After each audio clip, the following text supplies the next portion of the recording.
On va poursuivre. Est-ce que vous savez que c'est à juste raison que vous avez rejeté en bloc la dernière fois le rapport de la commission d'enquête internationale? Oui. Je l'ai dit et je le réitère. C'est émaillé de contradictions.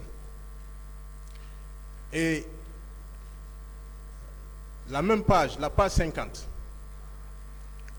à cette page, il est indiqué que le colonel était au stade tôt le matin et pendant tous les événements. Première version. Deuxièmement, dans le même rapport, c'est lui qui a donné l'ordre à la CMIS de dégager la voie publique avant de quitter les lieux. Vous voyez, on dit qu'il est resté là tout le temps. Première version, deuxième version, qu'il a quitté. Qu'est-ce que vous en pensez? C'est insoutenable. On n'arrive pas à comprendre. Comment on peut dire quelqu'un qui a passé tout le temps, après on prend le contre-pied de la même version. Merci. Voilà. Il est indiqué dans le même rapport que le colonel Tchebro était l'officier le plus gradé sur le terrain. Sur quelle base? Est-ce que vous savez c'est sur quelle base on le dit? Non. C'est comme ça, on peut savoir avec la débandade que c'était l'officier le plus gradé sur le terrain? C'est pas vrai. Est-ce que vous savez la source de cette information? Je ne connais pas la source de cette information, franchement. Je vous apprends qu'il n'y a aucune source, aucune indication dans le rapport. Merci, maître. Comment pouvait-on savoir que c'était l'officier le plus gradé dans une telle situation, selon vous? Comment on pouvait le savoir? Je ne pouvais pas le savoir.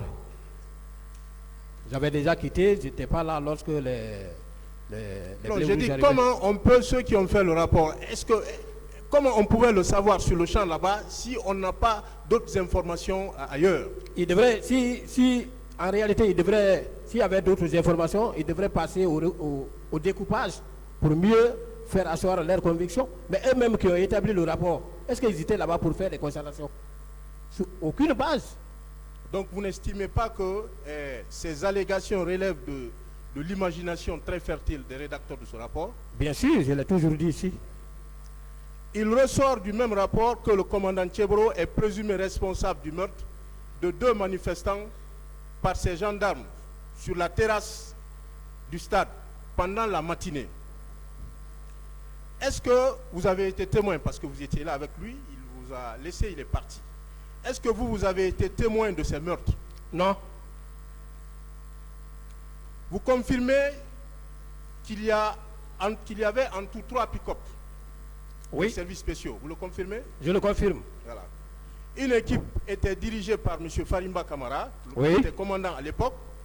Une deuxième équipe de patrouille par Sori Kondé, qui était capitaine à l'époque des faits. Et une troisième équipe par vous-même. Oui. Voilà. Vous êtes renvoyé devant ce tribunal, alors que vous avez quitté les lieux presque au même moment. Comment vous expliquez cela? Que les 2 autres ne soient pas inculpés et renvoyés et que vous soyez inculpés et renvoyés. Comment vous expliquez ça? Moi, j'ai toujours clamé mon innocence dans cette affaire. En réalité, je n'ai jamais été confronté à qui que ce soit qui a dit avoir vu Blaise en train de faire ceci, en train de faire cela. Certainement, conformément au contenu du rapport, parce que j'ai entendu la fois dernière ici que Tchebro aurait dit j'étais son adjoint, alors que ce n'est pas vrai. Je n'ai jamais été l'adjoint de Tchebro.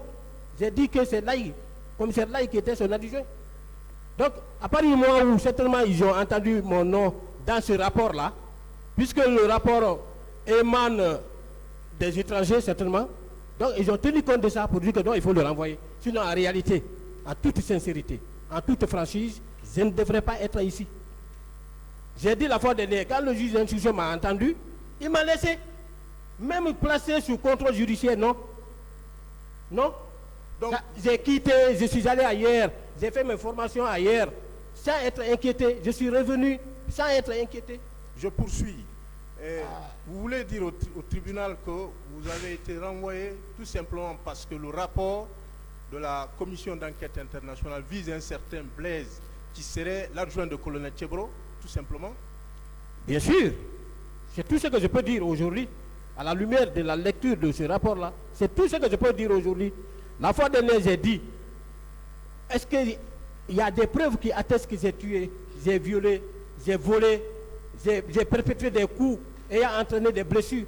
Ça n'a jamais été rapporté ici, aucune preuve. Mais est-ce que vous êtes d'accord avec moi que ces magistrats-là, ces respectueux magistrats-là vont vous remettre dans vos droits? Est-ce que vous êtes d'accord avec moi? J'ai confiance en eux. Depuis le début de mon interrogatoire, j'ai dit, je fais l'entière confiance à ce tribunal. J'ai confiance à ces magistrats de ce tribunal. Je sais qu'ils vont me mettre en liberté.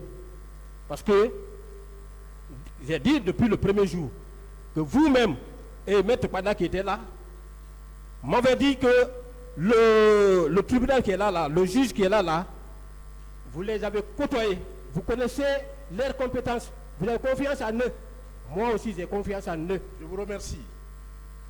Et à partir du moment où vous aviez décroché avec les autres éléments des services spéciaux, est-ce que les gendarmes qui étaient au stade étaient des gendarmes des services spéciaux? À partir du moment où vous avez décroché avec les autres? Non, ce n'étaient pas des gendarmes des services spéciaux. Et même dans leur lecture, ils ont fait allusion à la déclaration du général Baldé qui a parlé de l'articulation des gendarmes qui relevaient de lui et qui étaient déployés au stade.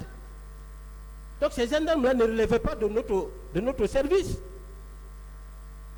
Est-ce que c'est en votre présence que le colonel Tchebro aurait ordonné de charger les manifestants de gaz lacrymogène? Est-ce que Non. c'était devant vous? Non. Non. Merci.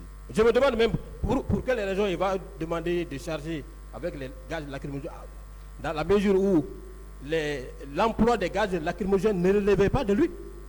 Ces services ne disposaient pas de gaz lacrymogènes.